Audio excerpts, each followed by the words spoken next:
One meal cooked in the home of Hazrat Aisha, may Allah be pleased with her, every single time death visited the family, not for the funeral, for the living, for the ones left sitting in their grief. She said it lifted some of the sorrow straight out of the heart.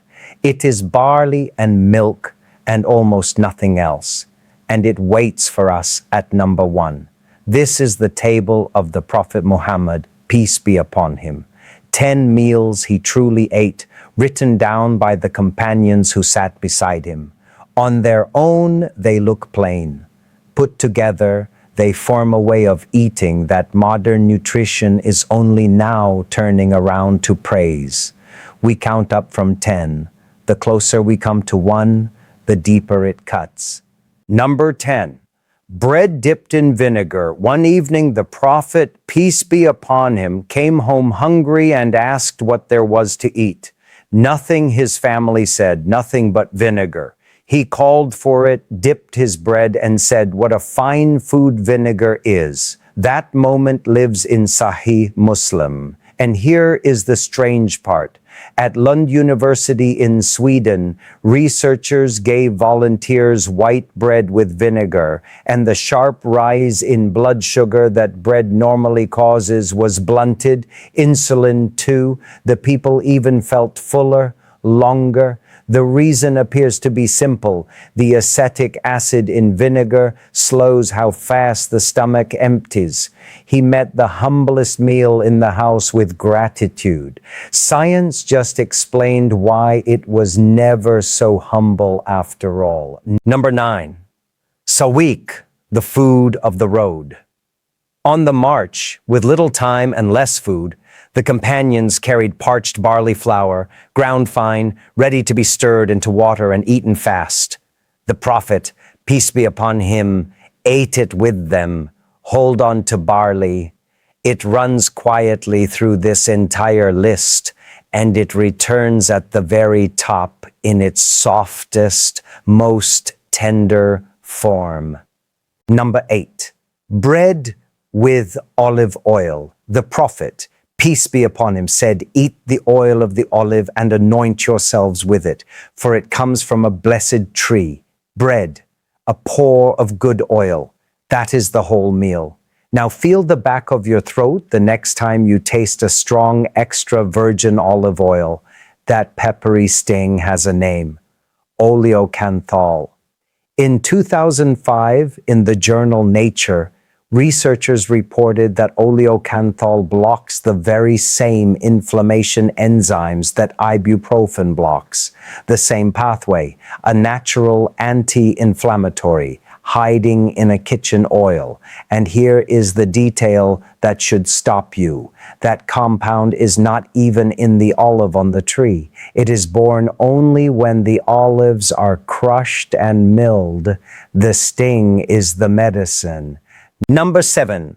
Pumpkin in meat broth. There is a tender line in Sahih al-Bukhari. A meal was served and Hazrat Anas, may Allah be pleased with him, watched the Prophet, peace be upon him, search out the soft pieces of pumpkin from around the dish. From that day, Hazrat Anas said, he loved pumpkin for the rest of his life. Slow meat broth, soft pumpkin folded through it. Pumpkin is one of the richest everyday sources of beta-carotene, the orange pigment your body turns into vitamin A. Number 6. Hais, the wedding meal. When the Prophet, peace be upon him, married Hazrat Safiya, may Allah be pleased with her, on the journey home, he called for hais and had it served to the people. Dates, ghee, and dried curd pressed together by hand into something rich and sweet. Look at what that actually is. Fast natural sugar from the dates, fat from the ghee, slow protein from the curd, a near complete meal in a single handful, prepared on the back of a journey. We are halfway up. The meals only deepen from here, and the next 4 carry the heart of the whole list. Stay with me. Number 5. roasted lamb shoulder. Hazrat Abu Huraira, may Allah be pleased with him, narrated in Sahih al-Bukhari that when roasted meat was set before the Prophet, peace be upon him, he reached first for the shoulder. By chance or by something more, the shoulder is one of the most nutrient-dense cuts on the whole animal. Clean protein, vitamin B12, iron and zinc. Choose meat that is halal and well raised and cook it gently rather than burnt black. Number 4, Madira, the slow stew of meat and soured milk.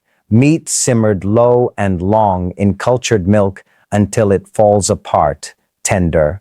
The scholar Imam Ibn al-Qayyim records it among the dishes of the Prophet's household.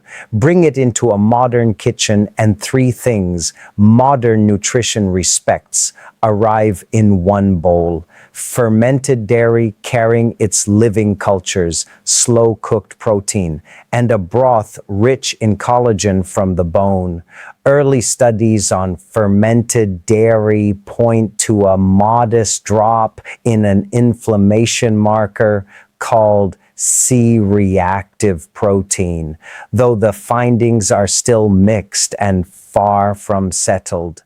Number 3, barley bread and the meaning hidden inside it.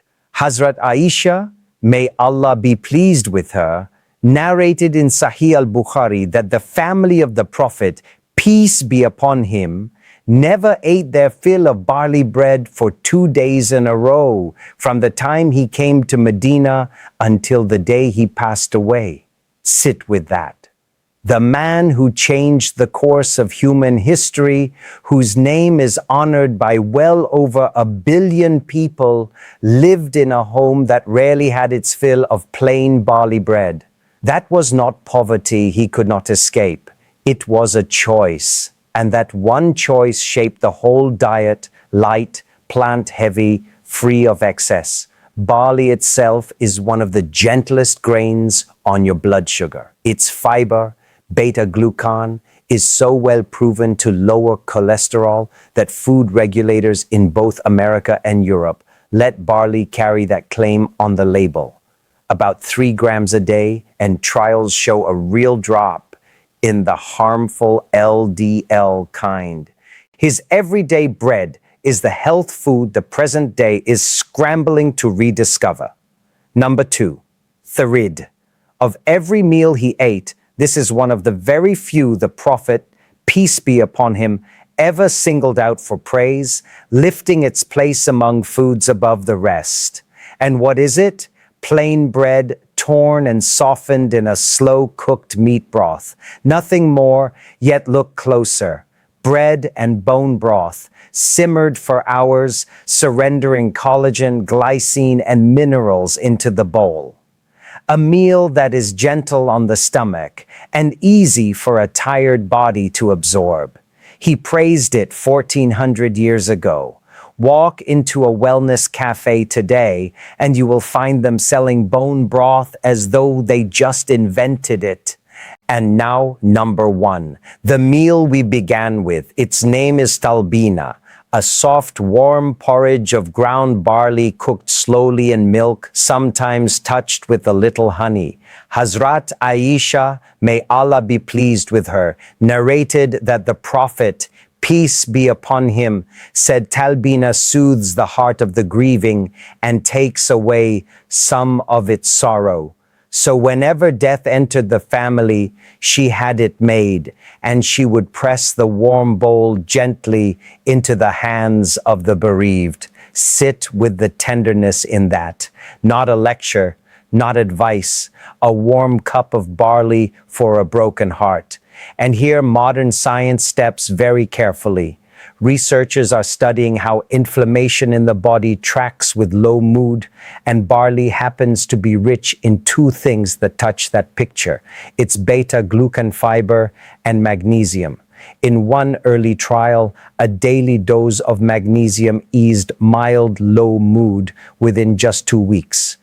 We say all of this softly because it is early and because grief belongs to the care of people and of doctors, never to a bowl alone. But that this humble barley was the comfort he reached for in sorrow, and that science now turns toward it with quiet curiosity, is the whole reason this channel exists. 10 meals, a condiment met with thanks, a bread of the road, a handful at a wedding, a stew of the household, and a bowl of barley for the grieving. Together, they are the table of the Prophet, peace be upon him, light, simple, plant-heavy, deeply kind to the body. The blessing Allah placed in this food is a mercy and a means. It is never a guarantee and never a replacement for the care of a doctor. May Allah grant you and everyone you love health in your body and peace in your heart. And if this fed something in you tonight, stay close.